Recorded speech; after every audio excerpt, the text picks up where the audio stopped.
Hello viewers. Now, recently Lucy Brown, who is James Gin's Vice President of Authenticity, I think that's right, isn't it? Yes, that is her new job title. She put out an appeal on our channel and it said, "Ask James May anything." If you met James, what would you ask him? Add your questions in the comments, and if they're interesting enough, he'll answer them in a video. This is that video. The response was quite remarkable. Almost 2,500 questions just on the Gin channels, plus some more from TikTok and the Gram. I haven't actually read any of them yet because that would be cheating. The disembodied voice of Gus, who is James Gin's director of Better, yes, will be asking them off camera, and I will attempt to answer them unless I don't like them, in which case you can sod off. So I'm ready.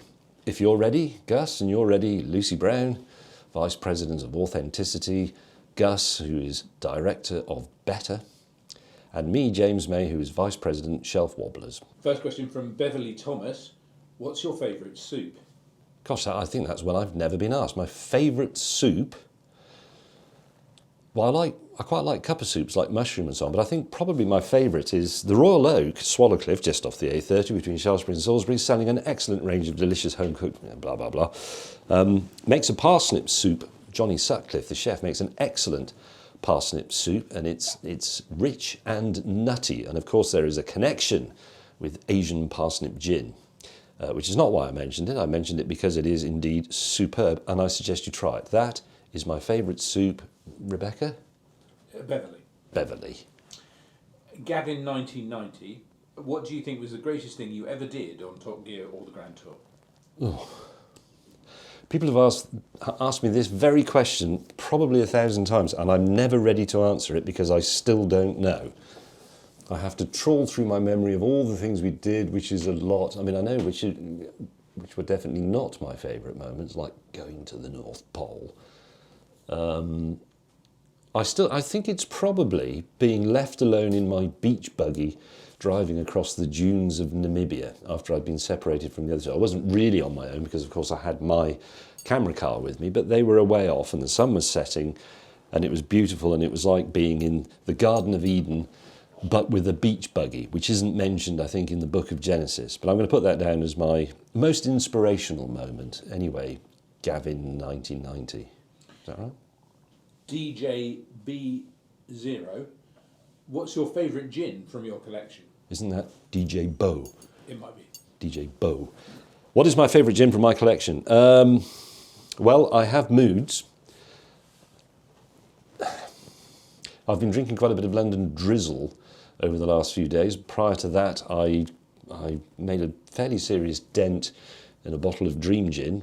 But in some ways, the original is my favourite. That might be entirely for sentimental reasons. They all taste fabulous, obviously. But Asian Parsnip is what started all this. And remember, it only started as a bit of fun, a little, almost a joke. And here we are. So I'm going to say Asian Parsnip. Ginger Bugman.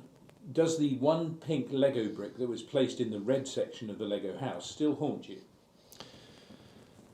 That's a good question. It's a long time ago now.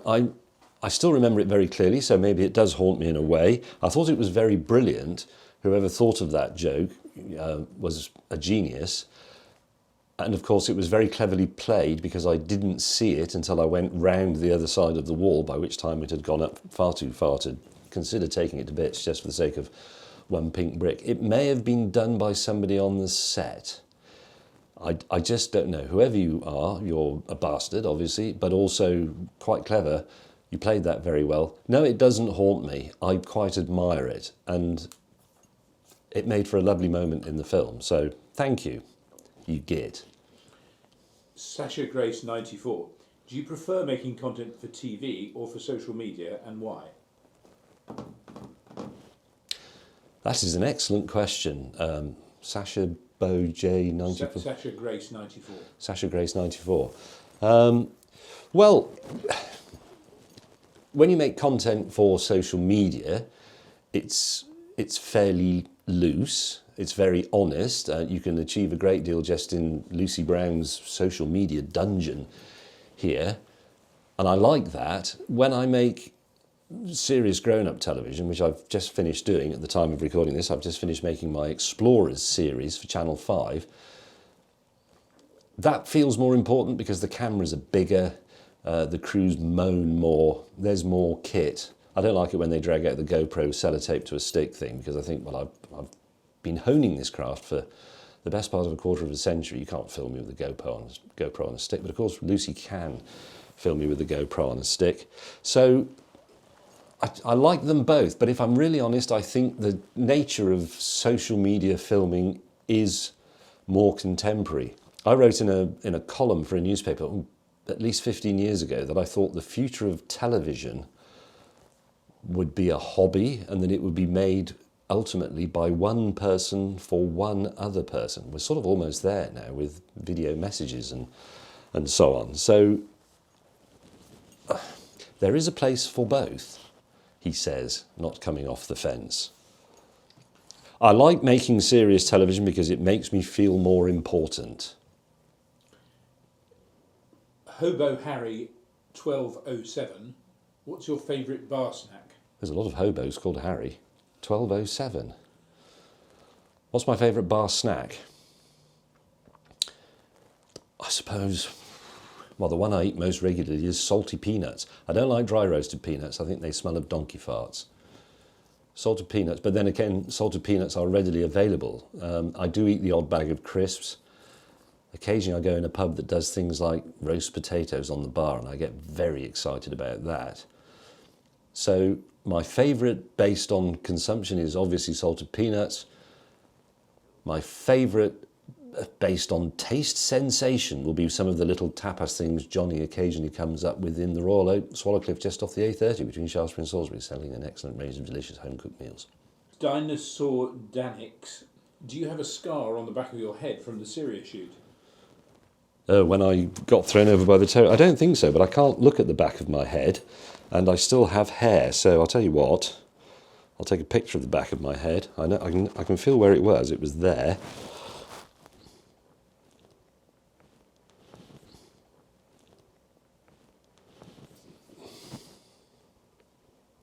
No.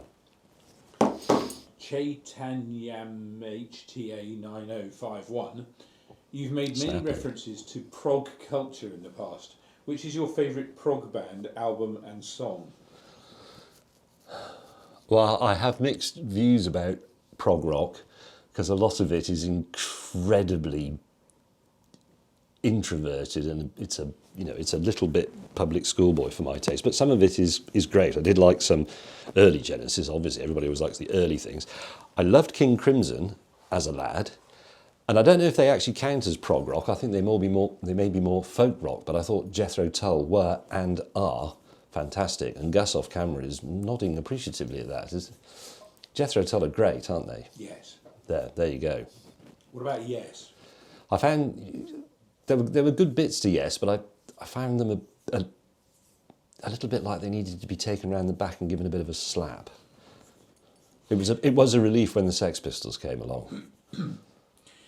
Shaydock, ever been in a proper fist fight? Not very many. I was in a well-documented one when I was aged about 12, when I was a choir boy in the village church, because you got paid for that, and you got paid 50p for singing at a wedding, which was a huge amount of money in 1974 or 5. And I did have a fight with another choir boy. I won't say his name because he might be watching, but it was quite a serious fight, and he was winning. And then I threw a long punch that connected just as my arm was about to come out of its socket with his nose. And down he went next to our dearly beloved John, who departed this life in 1867 or thereabouts. James likes to explore. Cat or dog? Own, not eat. Well, I have a cat. We had dogs when I was a child, which I love dearly. Am I allowed to like both?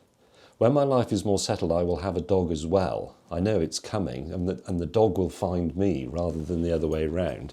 I know you're not supposed to like beer and wine, or blondes and brunettes, or dogs and cats, but I do. The Socially Destroyed. If you could go back... Is that the name, The Socially Destroyed? Yes, that's their handle. Sounds like a band. Punk. that replaced prog rock. If you could go back, what's one thing you would change about how you portrayed yourself, or I guess were portrayed, in Top Gear Grand Tour? Oh, well, not much really, because it all worked very well. I sometimes get annoyed that people imagine, from the way I'm edited into things, that I'm somehow a conservative traditionalist, when really I don't give a shit. I like living in the modern world, and I know it's better than the past, whatever people will tell you. So that's the only one, really. I don't mind being portrayed as slow and so on, because I am, I'm quite meticulous. I'm not interested in driving fast. It achieves nothing. Ginger Jalen, when are you opening that can of expired corned beef? When I'm, and if I achieve it, 80 years old, because by then it won't matter if it finishes me off. The sell-by date is, use-by date is I think 1997 or 98. It's getting quite, I've had it since then, and I know exactly where it is, and everyone else in the world is forbidden to even look at it. I have a fear that somebody like the person who comes to clean up our house, who's quite not bossy but authoritative, shall we say, and occasionally throws things out because she thinks, oh, that's too old. And I subscribe to the Oz Clarke school of thought that says you shouldn't eat things really until they are at or beyond their use-by date. And it hasn't done Oz Clarke any harm, unless that's what made him an absolute nutcase. But I always have a slight fear that she will find it and think, oh, look how old this is, and just chuck it in the bin. And an experiment that's occupied 2.5 decades plus so far will be completely ruined. Aaron Scone, what's one... Aaron Scone? Yes, S-K-O-N-E. Oh. What's one DIY project that you're most proud of? I haven't done a huge amount of what I think would be called DIY, i.e. on the home, but I have, in my house, I have a yellow bench that I made from scratch out of tulip wood and then painted, because I thought it would look funky, painted in a bright yellow, and that sits in the house, and people do sit on it. People put their buttocks on that and have no idea that I made it. It looks like it could have come from somewhere like Habitat or even the Conran shop, but it didn't. I made it in my garage with hand tools. Misha Hendricks 3020, do you have a favourite tool brand? No, I've often boasted, and in fact written about this, that my toolbox, and when I say toolbox, it's actually a number of boxes and trays and shelves and things, but it's very international and multicultural, because I went through it once and I found that I had tools from Britain, America, Germany, France, Italy, Canada. Have I already said America? The US? Yes. I've got some Indian tools. I've got some Australian tools. I have some tools from Taiwan, quite a few tools from Japan, some tools from China. I have a screwdriver from South Africa, and there are probably some others as well that I can't remember. But it's a model. All my tools live in peace and harmony together in the toolbox from all over the world, and so should we. Well, thank you, Sonia Scon 356 and Barry Blowup 24 and the rest of you for those really rather good questions. I quite enjoyed those. Thank you for not saying, what's your favourite car? And thank you for watching. Goodbye. Call to actions? Nope. Please? No. It's needy.